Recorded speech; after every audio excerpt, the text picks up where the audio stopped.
ఇదే కదా నీ కథ, ముగింపులేనిదై సదా సాగదా.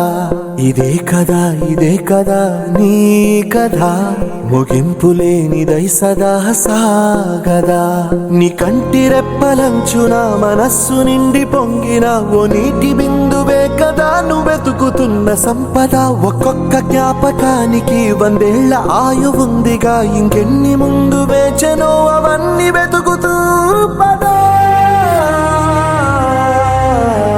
మనుష్యులందు నీ కథ మహర్షిలాగా సాగదా.